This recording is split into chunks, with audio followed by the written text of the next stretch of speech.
ساوند كور لايف كيو 30 سماعة وايرلس من شركة أنكر. 40 ساعة عمل في الشحنة الواحدة مع خاصية عزل الضجيج و2 مود: نويز كانسليشن مود، ترانسبيرنسي مود. السماعة سعرها $80 وهتلاقوا روابط الشراء تحت في الوصف. السماعة سيرتيفايد هاي ريس اوديو وفيها ميكروفون داخلي عشان المكالمات، وهنعمل لكم تجربة للميكروفون بتاعها في آخر الفيديو علشان تعرفوا تحكموا على جودة الصوت.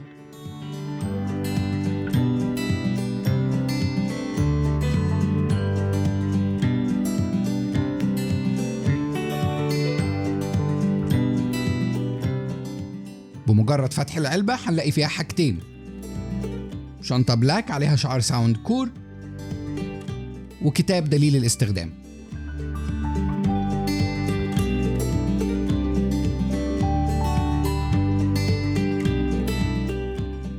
بمجرد ما نفتح الشنطة، السماعة هنا لونها بلاك،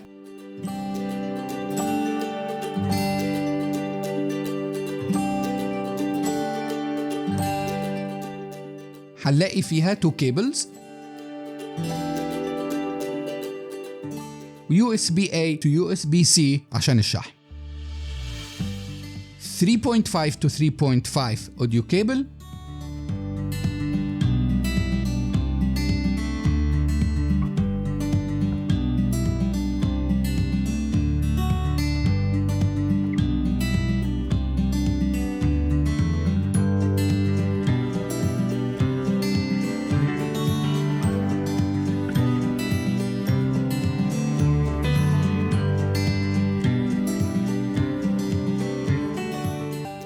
لو جينا نبص على مواصفات السماعة هنلاقي السماعة بتيجي بشوية فيتشر ممتازة. مثلا عندنا خاصية التعرف السريع من الموبايل من خلال ال NFC، كمان تقدر تغير المود من خلال اللمس من السماعة نفسها.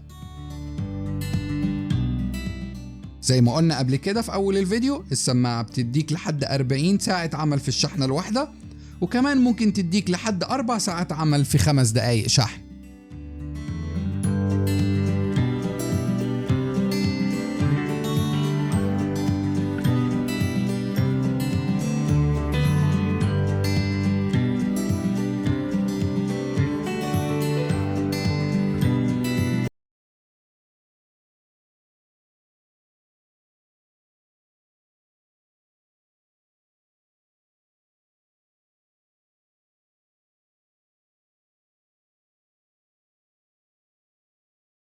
ده تيست الميكروفون سماعة ساوند كور لايف كيو 30 في غرفة مش معزولة. حابين نشوف رأيكم في التعليقات عن جودة صوت الميكروفون.